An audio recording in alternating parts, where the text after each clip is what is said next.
Government agencies are working hard to secure increasingly dynamic and highly distributed IT environments.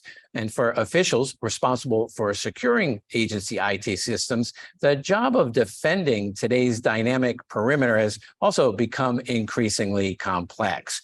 I'm Wyatt Cash with Scoop News Group, and here to talk about how governments are keeping up with those challenges is Craig Herder, Senior Director for Information Security in the Colorado Governor's Office of IT. Craig, thank you so much for joining us. And I'm interested to ask my first question around the idea that the agencies that you support move towards a multi-cloud network environment, how is that shifting your view of the role of firewalls and perimeter defense? Wyatt, thanks for having me. And that's a really great question, right? I'm probably every state that you've talked to is probably going to have a similar answer.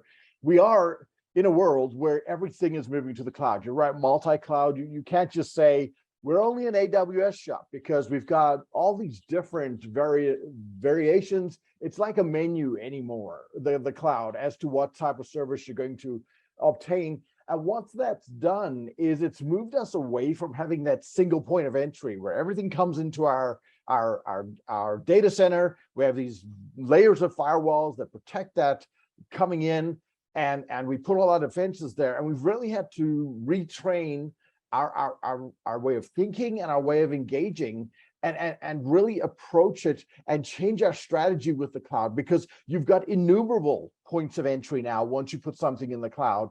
And yes, you could put web application firewalls and some other things in the way, but really, when you flip the conversation on its head, you realize that we've kind of been given a gift, if we look at it that way, that we get to architect security once again with a new technology, and we start focusing on the identity that is accessing the resource, and we start to secure those identities and build protections from an identity perspective.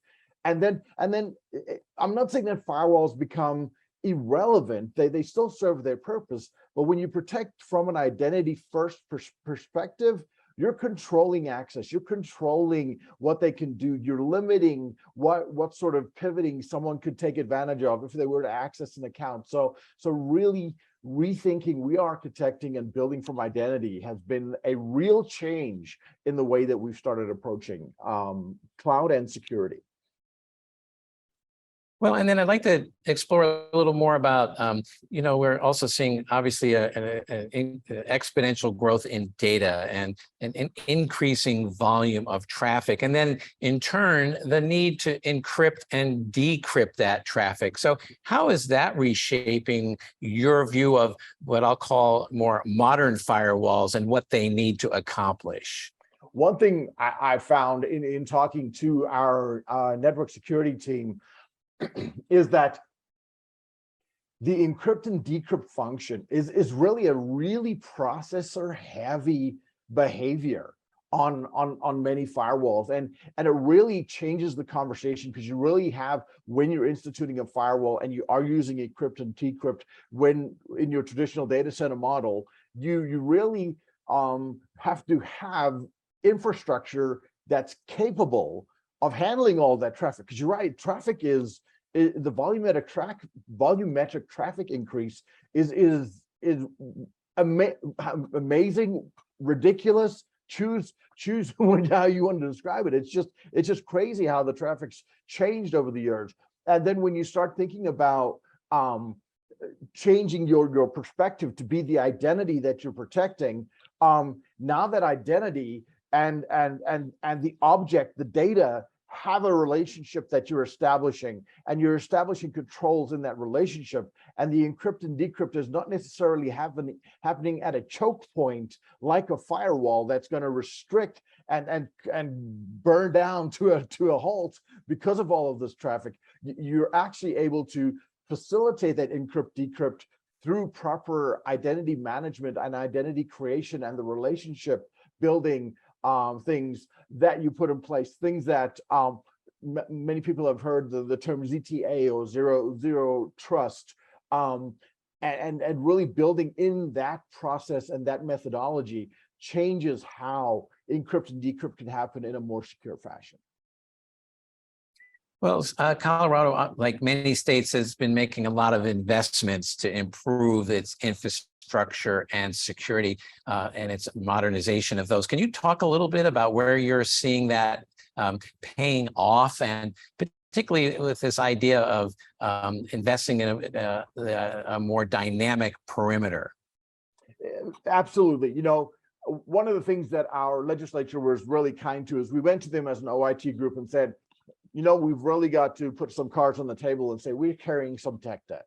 We're not alone in that. I would say a lot of organizations are carrying a lot of tech debt. We have certain infrastructure that is just stuck around for years, and it's held together with banding wire and duct tape, and we're trying to limp along with it. And we went to them and said, look, we really need some investment to get out of this tech debt scenario. So they invested in us, and we have some high priority, high output projects that are just going and looking at all of that tech debt and remediating it and prioritizing all of this work so that we can get into a place where we can actually start securing the business. We also have, as a security group, we've really started asking better questions of the environment so that we can really facilitate, because we see ourselves, for too long, security has been viewed as that office of no, you can't do that, not going to happen. And what we've changed, and we're trying to change in Colorado, is we're trying to facilitate security to be the office of KNOW.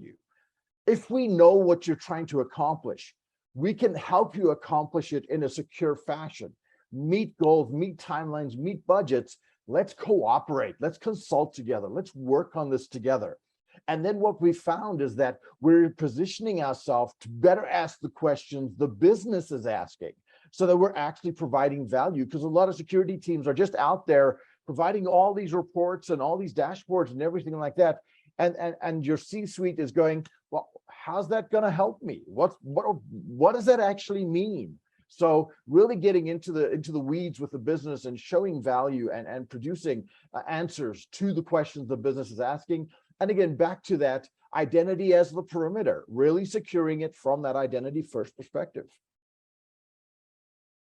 And then lastly, in federal circles, there's been a lot of push for zero trust objectives, and particularly around the network environment, but also in other areas like data and users and devices. I'm curious, how is that sort of trickling down at the state level around zero trust, and how is that reshaping your efforts around security priorities for the coming year?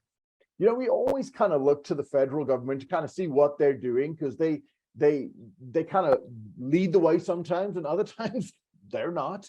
And what we've chosen to do is really chosen to look, like I've been talking about identity all along the way, is because we've started to look at all the, I'm going to call them gates, but not in the traditional project sense, but all these gates of access and applications and different components that exist within our environment that we provide to our citizens. Everything from a digital driver's license that we provide to them, to their COVID vaccination tracking and things that we provide our citizens, access to their tax, the state tax revenue department, access to unemployment benefits, food stamps, all these different things that we provide our citizens. And what we're trying to do is we kind of focusing on four primary kind of concepts for ourselves. We're going to have coordinated and aggressive monitoring, system management, and defensive operations capabilities in place. We're going to assume all requests for critical resources and all network traffic may be malicious.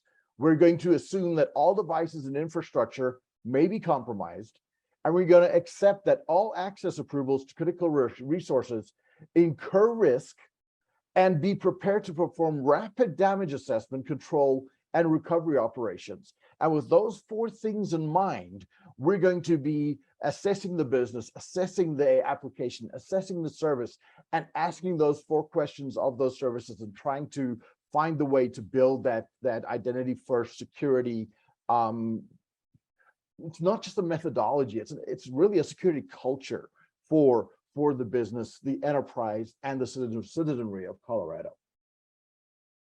Well, Craig Herter, thank you so much for taking a few minutes to actually outline some of the approaches you're taking for the state of Colorado in the area of security and perimeter defense. So really appreciate your sharing your insights with us.